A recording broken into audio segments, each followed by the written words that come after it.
What's happening, folks? Back with another reaction. Back with some more Tori Amos and her 1998 album From the Choirgirl Hotel. Thank you again to Nigel. And the next track is Cruel.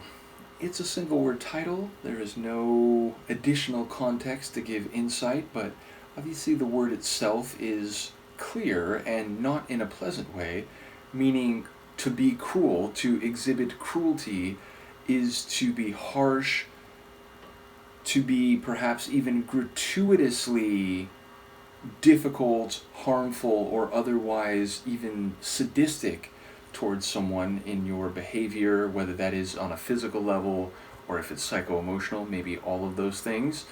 So yes, to be cruel is to be unreasonably negative and hurtful toward another.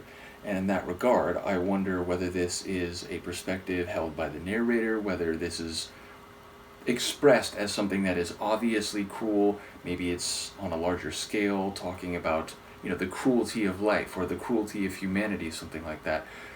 Given Tori's songwriting, which I'm often intrigued by, but not always able to put the pieces together in a way that I understand, when I first listen, or which gives me a clear picture or narrative to follow, I wouldn't be surprised if it is more complicated, meaning a personal expression of something related to the sentiment, but also maybe speaking to larger aspects of human interaction or reality. So either way, I will try my best to follow along. Let's hear it. This is Tori Amos. The song is Cruel, and it's from her 1998 album, From the Choirgirl Hotel.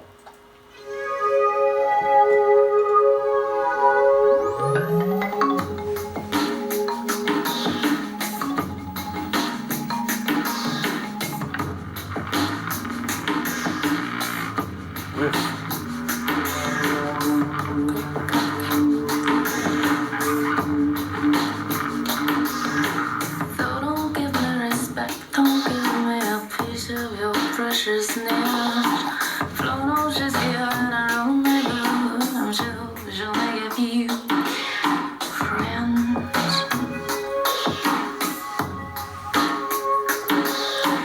Even the rain blows down with a spray as you cock your mane.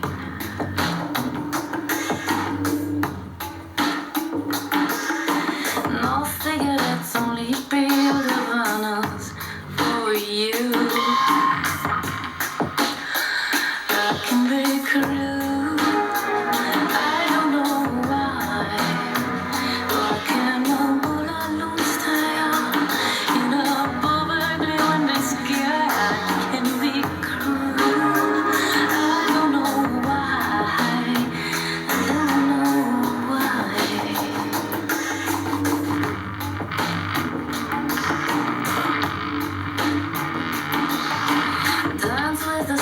Celebrate your top 10 in the charts of pain.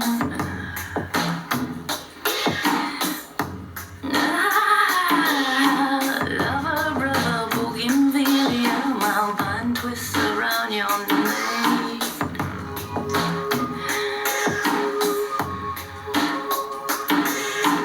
Even the rain is sharp like today. You shock me, swing.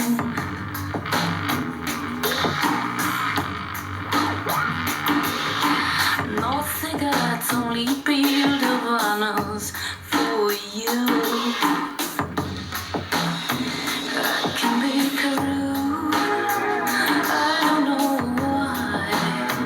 Why can't I put a loose tail in a perfectly windy sky? I can be cruel. I don't know why. I don't know why.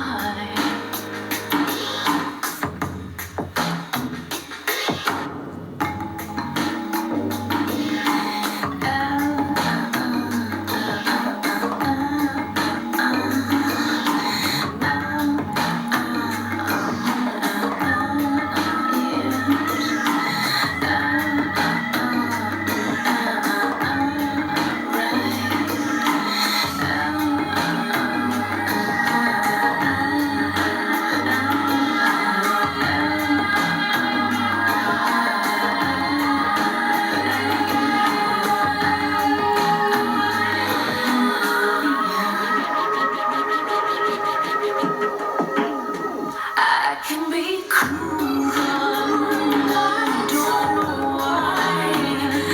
Yeah, my shadow stare in a perfectly windy sky. I can be cruel.